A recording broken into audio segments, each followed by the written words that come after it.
আসসালামু আলাইকুম প্রিয় দর্শক, অন্য মঞ্চের আলাপ চাইতায় আপনাদের সকলকে আমন্ত্রণ জানাচ্ছি। দক্ষিণ ও মধ্য এশিয়া বিষয়ক আমেরিকার অ্যাসিস্ট্যান্ট সেক্রেটারি অব স্টেট পল কাপুর গত মঙ্গলবার ঢাকা সফরে এসেছেন। তার এই সফরটি কি নিছক শুভেচ্ছা সফর, সম্প্রতি স্বাক্ষরিত বাণিজ্য চুক্তি নিয়ে আলোচনা, নাকি আরো কোনো গোপন উদ্দেশ্য আছে? পল কাপুর যখন ঢাকা সফর করছেন তখন অনেকটা হাড়ি ভেঙেছেন পররাষ্ট্রমন্ত্রী ডক্টর খলিল। গত মঙ্গলবার দুদিনের সফরে এসেছেন পল কাপুর। তার যে সময়ে আসার কথা ছিল তার ১.৫ ঘন্টা আগে তিনি ঢাকায় পৌঁছেছেন এবং তাকে রিসিভ করবার কথা ছিল পররাষ্ট্রমন্ত্রী ডক্টর খলিলুর রহমানের, কিন্তু ১.৫ ঘন্টা আগে আসবার কারণে তাকে এয়ারপোর্টে রিসিভ করেন পররাষ্ট্র মন্ত্রণালয়ের একজন নারী কর্মকর্তা। তিনি সব ঠিক থাকলে আজ বৃহস্পতিবার রাতেই তার ফিরে যাবার কথা। তিনি বাংলাদেশ আসার আগে দিল্লি হয়ে এসেছেন। স্বভাবতই এটা নিয়েও একটা আলোচনা হচ্ছে, বাংলাদেশে তিনি আসলে কেন এসেছেন। এই নির্বাচনের পরে এই প্রথম আমেরিকার এই উচ্চ পর্যায়ের একজন প্রতিনিধি সফরে এলেন। এটা কি স্রেফ শুভেচ্ছা সফর, যেহেতু তিনি দক্ষিণ এশিয়া এবং মধ্য এশিয়ার দায়িত্ব নিয়েছেন এবং তিনি আসেননি দায়িত্ব গ্রহণের পরে, তো ন্যাচারালি বাংলাদেশে কাজের অন্তর্ভুক্ত একটা এলাকা, তো বাংলাদেশে তিনি আসতেই পারেন। তিনি আসার পর থেকেই কর্মব্যস্ত সময় কাটাচ্ছেন, মন্ত্রীদের সাথে দেখা করছেন, বিভিন্ন রাজনৈতিক দলের সাথে তার আজকে দেখা হয়েছে। মন্ত্রীদের সাথে তিনি বাণিজ্য মন্ত্রীর সাথে দেখা করেছেন এবং সেখানে তিনি গত ৯ ফেব্রুয়ারি নির্বাচনের আগে তড়িঘড়ি করে আমেরিকার সাথে স্বাক্ষরিত যে বাণিজ্য চুক্তি, যেটা নন ডিসক্লোজার এগ্রিমেন্ট এবং গোপন বাণিজ্য চুক্তি, সেটি স্বাক্ষরিত হয়েছে। সেই চুক্তি নিয়ে তিনি কথা বলেছেন বাংলাদেশের বাণিজ্য মন্ত্রীর সাথে। অনেকেই আমরা প্রশ্ন তুলেছিলাম যে নির্বাচনের আগে একটি অনির্বাচিত সরকার কেন তড়িঘড়ি করে একটা বাণিজ্য চুক্তি করলো, তাও ৩ দিন আগে। এটা তো তারা তো ওয়েট করতে পারতো যে নির্বাচিত সরকার এসে এই চুক্তিটা সই করবে। কিন্তু ডক্টর খলিল, বর্তমানে যিনি বিএনপির পররাষ্ট্রমন্ত্রী বিএনপি সরকারের, তিনি কিন্তু হাড়ি ভেঙে দিয়েছেন। তিনি বলেছেন এই চুক্তিটি স্বাক্ষর করবার আগে আমেরিকার ট্রেড রিপ্রেজেন্টেটিভ বিএনপি এবং জামাতের শীর্ষ নেতৃবৃন্দের সাথে আলাপ করেছে এবং তাদের সম্মতির ভিত্তিতে ডক্টর ইউনূস সরকারের প্রতিনিধি এই বাণিজ্য চুক্তি স্বাক্ষর করেছে। এটাকে বলা হয়েছে নন ডিসক্লোজার এগ্রিমেন্ট, অর্থাৎ এটা একটা গোপন বাণিজ্য চুক্তি। কিন্তু আমেরিকাই ৮ পৃষ্ঠার এই নন ডিসক্লোজার এগ্রিমেন্ট এটি তাদের ওয়েবসাইটে দিয়ে দিয়েছে, সুতরাং আমেরিকাই এটি প্রকাশ করেছে, এটা আর গোপন নেই। এটা যখন প্রকাশিত হয়েছে তখন থেকেই কিন্তু এটা নিয়ে ব্যাপক সমালোচনা হচ্ছে এবং আজকে যখন আমরা দেখছি বিএনপি সরকারের বাণিজ্য মন্ত্রী, তিনিও কিন্তু খুব স্বতঃস্ফূর্তভাবে এটাকে সমর্থন করতে পারছে না। ব্যবসায়ীরা ইতিমধ্যেই আলোচনা তুলেছে, যে শর্ত আছে, আমাদের সামান্য 1% ট্যারিফ কমিয়েছে, সেই ট্যারিফ নিয়ে আবার সুপ্রিম কোর্ট রায় দিয়েছে যে ট্রাম্প যে ট্যারিফ বাড়িয়েছে সেটা বাদ। সুতরাং ট্যারিফ নিয়ে যে আমরা এত লাফালাফি করলাম সেটা হচ্ছে সুপ্রিম কোর্টের আদালতে এই মুহূর্তে নেই, কিংবা সেটা নিয়ে এখনো চূড়ান্ত কোনো সিদ্ধান্ত হয়নি। সুতরাং এই বাণিজ্য চুক্তির মধ্য দিয়ে আমরা আসলে কি পেয়েছি? $350 কোটি কৃষিজাত পণ্য বাংলাদেশে আসবে আমেরিকার থেকে। তার মধ্যে জেনেটিক্যালি মডিফাইড এগ্রিকালচারাল প্রোডাক্টও আছে।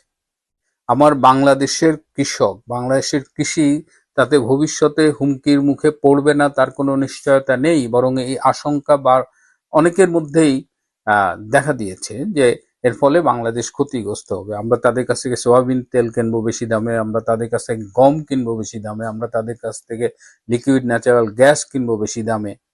তো এত দাসখত দিয়ে কেন এই চুক্তিটা সই করলো? এবং এই চুক্তিতে বিএনপি এবং জামাত দুটো পার্টি এগ্রি করেছে। সো এটা যে আমরা ডক্টর ইউনূসকে যে ব্লেম করব সেই উপায় নেই। অনেকেই বলছেন এটা একটা দাসত্বের চুক্তি করেছে। সারা জীবন তো শুনলাম যে আওয়ামী লীগ সরকার ভারতের সাথে গোলামির চুক্তি করছে, কিন্তু কেউ আজ পর্যন্ত দেখাইতে পারলো না যে আওয়ামী লীগ সরকার কোন চুক্তিটা করেছে যেটা গোলামির চুক্তি ভারতের সাথে। কিন্তু এখন আমরা একদম ক্লিয়ার দেখতে পাচ্ছি যে শুধুমাত্র ক্ষমতায় যাওয়ার জন্য দেশটাকে বিক্রি করতেও সামান্য দ্বিধান্বিত হলেন না বিএনপি এবং জামাত। আমার খুব শেখ হাসিনার কথা মনে পড়ে। শেখ হাসিনা কিন্তু প্রকাশ্যেই বলে গেছেন যে তিনি সেন্ট মার্টিন দ্বীপ দেবেন না, তিনি দেশের স্বার্থ বিদেশের হাতে বিক্রি করবেন না, আমেরিকার হাতে বিক্রি করবেন না। তো দেশ বেচবেন না বলে যে নেত্রী একটা শক্ত অবস্থান নিল, আজকে সেই নেত্রী নিজেই দেশ ছাড়া আজ যারা দেশটাকে দাসত্বের শৃঙ্খল পরিয়ে ক্ষমতার লোভে সাম্রাজ্যবাদী শক্তির হাতে তুলে দিচ্ছে, তারা আবার ভারত নিয়ে বড় বড় কথা বলেছে অতীতে। এখন কথা হলো যে পল কাপুর কি শুধুমাত্র এই বাণিজ্য চুক্তি আর শুভেচ্ছা সফরের জন্য এসেছে? আরো দুটো সামরিক চুক্তি তারা বাংলাদেশের সাথে স্বাক্ষর করতে চায়। এই দুটো চুক্তির একটি হলো ACSA, acquisition and cross servicing agreement.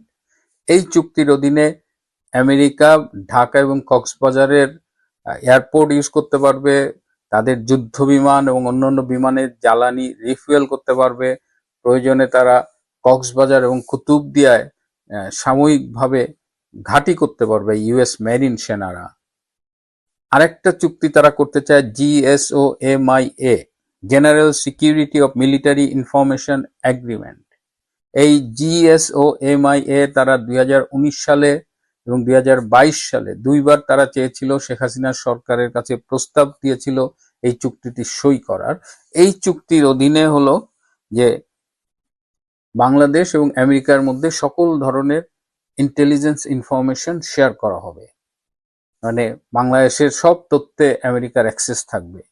এবং মিডল ইস্টে যেসব কান্ট্রি আছে যাদের যেখানে আমেরিকান মিলিটারি বেজ আছে, সব দেশের সাথে কিন্তু এই আকসা আর GSOMIA চুক্তি স্বাক্ষর করা আছে, কিন্তু শেখ হাসিনার সরকার এই GSOMIA চুক্তিতে স্বাক্ষর করে নাই। এমনকি যে বাণিজ্য চুক্তিতে সমর্থন দিয়েছিল, সম্মতি দিয়েছিল বিএনপি এবং জামাত, সেই চুক্তির বিষয়ে মার্কিন ট্রেড রিপ্রেজেন্টেটিভ কিন্তু আওয়ামী লীগের প্রতিনিধির সাথেও মিটিং করেছিল ফেব্রুয়ারির শুরুতে। আওয়ামী লীগের সাবের হোসেন চৌধুরী এবং সজীব ওয়াজেদ জয়ের সাথে তারা মিটিং করেছিল। আওয়ামী লীগ খুব স্পষ্টভাবে জানিয়ে দিয়েছিল এই বাণিজ্য চুক্তির সকল শর্ত মেনে নেওয়া সম্ভব নয়, এর মধ্যে অনেকগুলো চুক্তি আছে যেগুলো পুনর্বিবেচনা করা উচিত, ভেবে দেখা উচিত, কারণ সেগুলো বাংলাদেশের স্বার্থের পরিপন্থী।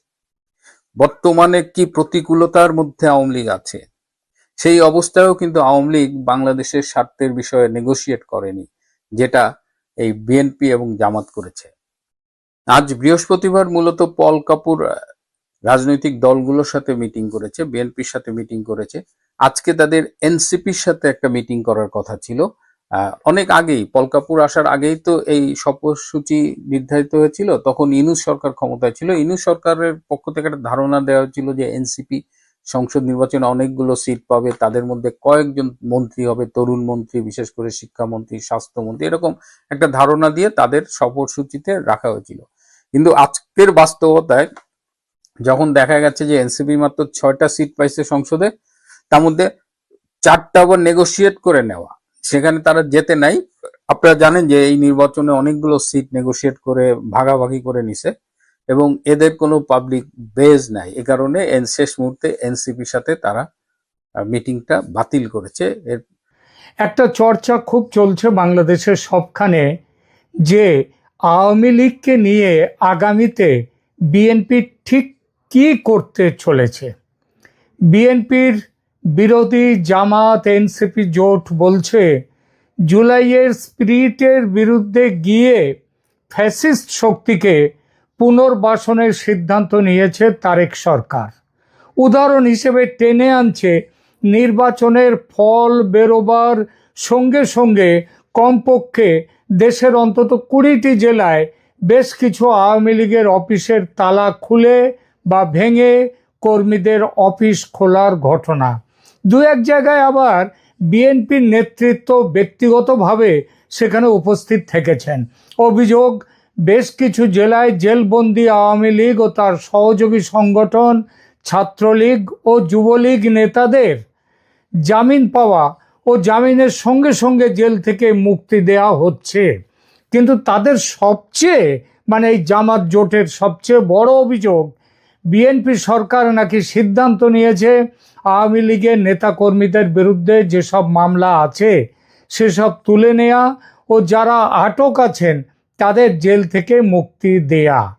জামাত ও তার সঙ্গীরা একে জুলাই বিপ্লবের বিরুদ্ধে বিএনপির বিশ্বাসঘাতকতা বলছে।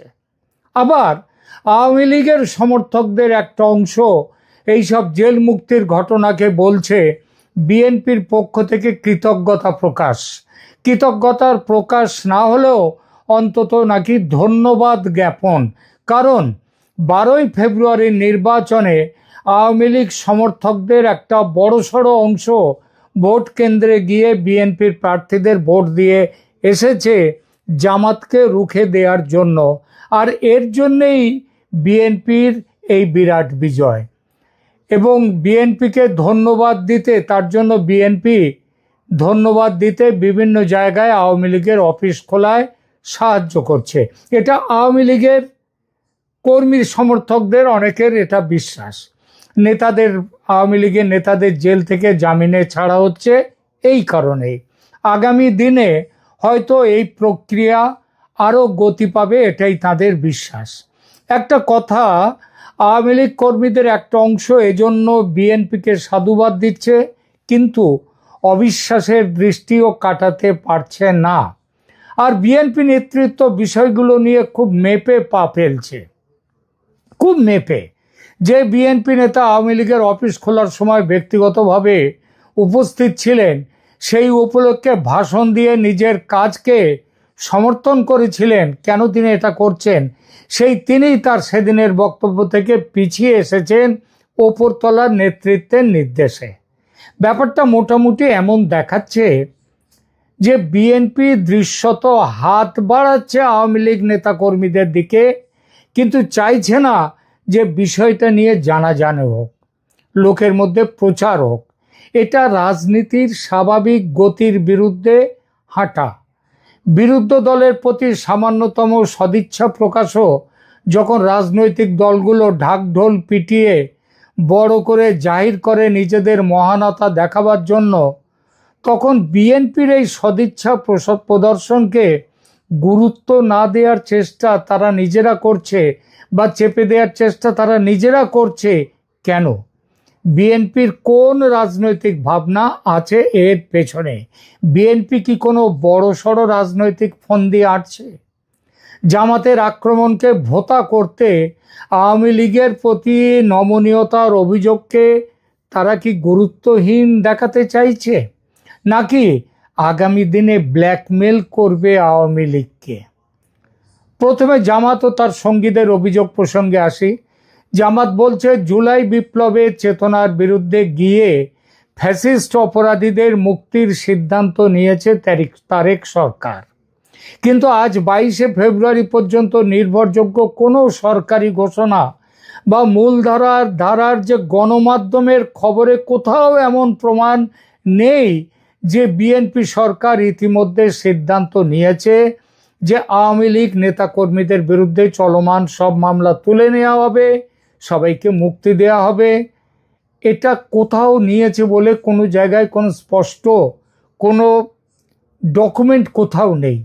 এখন পর্যন্ত যা আছে সেটা হলো, বরং আগের অন্তর্বর্তী সরকারের আমলে, ইউনূসের আমলে বিএনপি জামাত সহ বিরোধী দলের বিরুদ্ধে আওয়ামী লীগ সরকারের সময়ে করা কিছু রাজনৈতিক হয়রানিমূলক মামলার ব্যাপক প্রত্যাহার নিয়ে একটা সিদ্ধান্ত নিয়েছিল ইউনূস সরকার তার শেষ দিনে যাওয়ার সময়, শেষ দিকে। 7 এবং 8ই ফেব্রুয়ারি নির্বাচন হওয়ার ঠিক আগের মুহূর্তে আসিফ নজরুলের অধীনস্থ আইন মন্ত্রণালয় একটা সার্কুলার দেয়। অন্তর্বর্তী সরকার 23,865টি রাজনৈতিক মামলা প্রত্যাহারের সুপারিশ করে। এই মামলাগুলো কবেকার? এগুলো সবই বিগত আওয়ামী লীগ সরকারের সময় 6 জানুয়ারি 2009 থেকে 5 আগস্ট 2024 পর্যন্ত দায়ের করা। বিএনপি, জামাতে ইসলামী, হেফাজতে ইসলাম, গণ অধিকার পরিষদ সহ বিরোধী রাজনৈতিক দল ও সংগঠনের নেতাকর্মীদের বিরুদ্ধে শেখ হাসিনা এইসব মামলা করেছিল।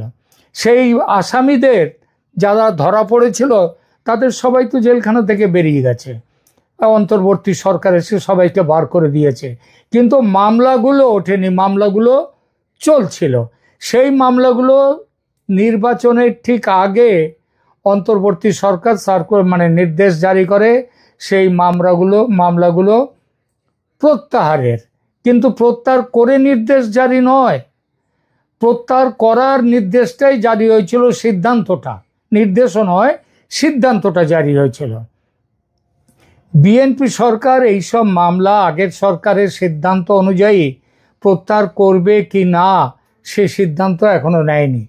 কথা চলছে অন্তর্বর্তী সরকারের সুপারিশে যদি ওইসব মামলা, আগের মামলা সব প্রত্যাহার করা হয়, তাহলে এই ইউনূস আমলে যেসব মামলা হয়েছে আওয়ামী লীগের সমর্থকদের বিরুদ্ধে সেগুলো তোলা হবে কি না সেই কথাগুলো এখন আলোচনা হচ্ছে বিএনপির ভেতরে।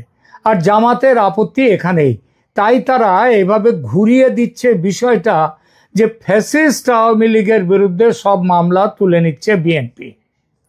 আদতে তাদের নিজেদের কর্মীরা তো সব বাইরে বেরিয়ে গেছে, কিন্তু মামলাগুলো রয়ে গেছে, কারণ সব তো জামিন নিয়ে ছেড়ে দেয়া এমনি এইভাবেই চলে গেছে, মামলাগুলো রয়ে গেছে। তো এইবার প্রত্যাহারের প্রশ্ন আসছে। আর এই প্রচারে জামাত এবং কোম্পানি তারা হাতিয়ার করছে বিএনপির কিছু নেতার নির্বাচনী বক্তৃতা, বলছে যেখানে বলা হচ্ছে আওয়ামী লীগ নেতৃত্বের ওপরে বিএনপি কি করতে চায়। নির্বাচনের আগে বিএনপি মহাসচিব মির্জা ফখরুল ইসলাম আলমগীর একাধিকবার বলেছেন যে বিএনপি প্রতিশোধের রাজনীতি করবে না, এবং কিছু বক্তব্যে তিনি এমনও বলেন যে আওয়ামী লীগের বিরুদ্ধে যত মামলা আছে সব তুলে নেওয়া হবে, সব তুলে নেব। ঠাকুরগাঁয়ের মোহাম্মদপুর ইউনিয়নে এক মত বিনিময় সভায় তিনি বলেন, আমরা প্রতিশোধের রাজনীতি করতে চাই না, আওয়ামী লীগের মতো মামলা করতে চাই না, আমি প্রতিশ্রুতি দিচ্ছি আওয়ামী লীগের বিরুদ্ধে যত মামলা আছে সব তুলে নেব। কে বলেছিলেন? ফখরুল ইসলাম আলমগীর। এর পরপরই আবার বিভিন্ন গণমাধ্যমে বিএনপি ক্ষমতায় এলে আওয়ামী লীগের সব মামলা তুলে নেবে সরকার, এই শিরোনামে খবর ছাপা হয়। কিন্তু সেই খবর সকালে ছাপা হয়েছে, আর দিন শেষ হওয়ার আগেই বিএনপি নিজেই একটা ব্যাখ্যা দিয়ে একটা বিবৃতি দেয়। সেই একই ফখরুল ইসলাম আলমগীর বলেন তার বক্তব্যকে ভুল ব্যাখ্যা করা হয়েছে। তিনি বলেছেন, তিনি আসলে বলেছেন কিনা যে ওই ইউনিয়নের আওতায় যেসব আওয়ামী লীগ আমলে করা হয়রানিমূলক রাজনৈতিক মামলা ছিল সেগুলোই তিনি প্রত্যাহার করবেন। মানে কোন আমলে? আওয়ামী লীগের আমলে যেসব মামলাগুলো করা হয়েছিল, মানে একেবারে পুরো ঘুরিয়ে দিয়েছেন। এ থেকে বোঝা যায় সব মামলা তুলে নেব এই কথাটা ছিল নির্বাচনী প্রচারের ভাষা, আর এই কথাটা ছিল এই অন্তর্বর্তী সরকারের আমলে করা মামলা নয়, আওয়ামী লীগের আমলে করা এই জামাত, বিএনপি এইসব এদের বিরুদ্ধে করা মামলাগুলো তুলে নেওয়ার কথা নাকি তিনি বলেছেন। এইভাবে পরবর্তী ব্যাখ্যা তিনি দিয়েছেন। এখনো পর্যন্ত কোনো জায়গায় দেখা যাচ্ছে না যে নতুন সরকার গঠনের পর বিএনপি আনুষ্ঠানিকভাবে সারা দেশের আওয়ামী লীগ সম্পর্কিত সব মামলা, মানে আওয়ামী লীগের কর্মী নেতাদের বিরুদ্ধে সব মামলা তুলে নেওয়ার সরকারি নীতি ঘোষণা করেছে, বা এটা নিয়ে উপযুক্ত স্তরে আদৌ কোনো আলোচনা হয়েছে এরকম ঘোষণা কোথাও নেই। বিএনপি সরকার আনুষ্ঠানিকভাবে ক্ষমতায় এসেছে 17 ফেব্রুয়ারি 2026-এ। 18 ফেব্রুয়ারি প্রথম মন্ত্রিসভার বৈঠক করেছে। সরকারি সংবাদ সংস্থা বিএসএস এবং অন্যান্য মূলধারার গণমাধ্যমের খবর অনুযায়ী প্রথম ক্যাবিনেট বৈঠক মূলত পরিচয় পর্ব, নির্বাচনী ইশতেহার বাস্তবায়ন নিয়ে সাধারণ দিক নির্দেশনা নিয়ে কিছু আলোচনা হয়েছে। কোনো ধরনের বৈপ্লবিক সাধারণ ক্ষমা, অ্যামনেস্টি, আওয়ামী লীগ সম্পর্কিত মামলা প্রত্যাহার এসব সিদ্ধান্তের কোথাও কোনো কথাই হয়নি সেদিন। তবু বিএনপি প্রচার করছে ফ্যাসিস্ট আওয়ামী লীগের, বিএনপি না জামাত প্রচার করছে যে ফ্যাসিস্ট আওয়ামী লীগের নতুন দোসর হয়েছে বিএনপি। তারা আওয়ামী লীগের সব বন্দীদের ছেড়ে দেবে, মামলা সব তুলে নেবে। এই প্রচারে আওয়ামী লীগের নেতারা আবার কিছুটা প্রভাবিত হয়েছেন। প্রভাবিত হয়ে তারা বিশ্বাস করতে শুরু করেছেন যে বিএনপি সরকার তাদের প্রতি সহানুভূতিশীল, যে কোনো কারণেই হোক, রাজনৈতিক কারণে তারা আওয়ামী লীগ নেতাকর্মীদের ওপর থেকে মামলা তুলে নেবে, জেল থেকে জামিনে ছেড়ে দেবে।